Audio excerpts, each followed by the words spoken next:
សួស្តីអ្នកទាំងគ្នាខ្ញុំបាទលៀកហេងPCLA Traveler ហើយថ្ងៃនេះខ្ញុំតនេហើយវីដេអូនេះគឺខ្ញុំមករីរូ artifact មួយដែលគឺក្រាស់ពី Sanctify Elixir មានន័យថាក្របថោផ្កាហ្នឹងដែលយើងរកបានអញ្ចឹងហើយខ្ញុំមាន4ក្របពីមុនមកខ្ញុំប្រើ Sanctify Elixir ហ្នឹងឲ្យមកវិការដែរប៉ុន្តែសារនេះគឺខ្ញុំក្រាស់ភាសាទៀតដោយសារអីយើងដឹងហើយមានព័ត៌មានតែទៅនឹងការជ្រើសរើស Sanctify Elixir ហើយនៅពេលដែលយើងជ្រើសរើស Substack ណាដែលយើងពេញចិត្តគឺនឹង reroll ចូលឲ្យបាន2ដងតែលើសពីនឹងទៀតអាហ្នឹងពឹងលើសំណាងឬក៏ពឹងលើ lucky ព្រោះតោខ្លួនអញ្ចឹងណា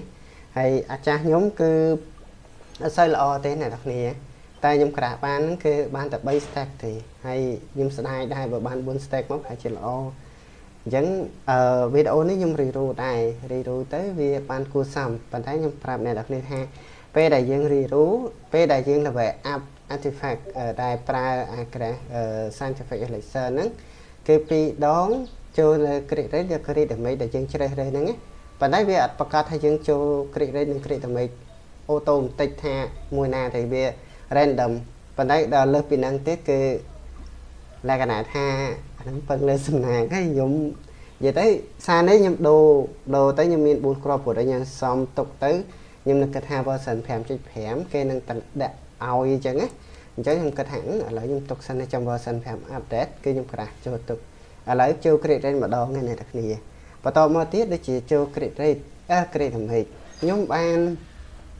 stack ខ្ញុំបច្ចុប្បន្នដូចជា30ជាងសម្រាប់ម៉ាវិកា37 38បូកជាមួយនឹងcrit damage ប្រហែលជា200ជាង200ស្ដាយទេ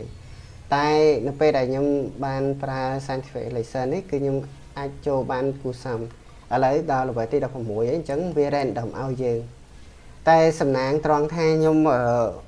lucky ដែរដោយសារអីនៅក្នុងនោះមាន defense ប៉ុន្តែចំណុចចុងក្រោយដែលខ្ញុំ reroll ហ្នឹងដំបូងខ្ញុំនឹកគិតថាឥឡូវឲ្យចូល crit damage មិនសារទៀតមកខ្ញុំចង់បានតែទៅចូល EM មកវិការក៏ត្រូវការដែរដោយសារអីមកវិការលេងជាមួយនឹង web variety team mail team ជាgameplay ចម្បងរបស់សម្រាប់មកវិការហើយបច្ចុប្បន្នគឺខ្ញុំដូរទៅគឺបានល្អគួរសមហើយខ្ញុំទទួលបាន stack ចំនួនបែបនេះអ្នកគ្នាបានមើលក្នុងវីដេអូនេះអ្នកគ្នានឹងដឹងហើយដូចជា40បូកនឹង222 credit damage បូកជាមួយ EM 119ហើយ stack ប៉ុណ្ណេះគឺខ្ញុំទទួលយកបានតែអ្វីដែលខ្ញុំចង់បានលើសហ្នឹងទៀតគឺខ្ញុំចង់បាន credit rate រហូតដល់ទៅ250អញ្ចឹងណា250ជាងទៅគឺមិនបាច់ចាំខ្ពស់ពេកទេតែល្មមគឺប៉ុណ្ណឹងគឺបានគ្រប់គ្រាន់សម្រាប់ម៉ែវិការខ្ញុំបច្ចុប្បន្នក្នុងការបៀលអញ្ចឹងវីដេអូហ្នឹងមានតែប៉ុណ្្នឹងទេអរគុណច្រើនអ្នកគ្នាបាយបាយ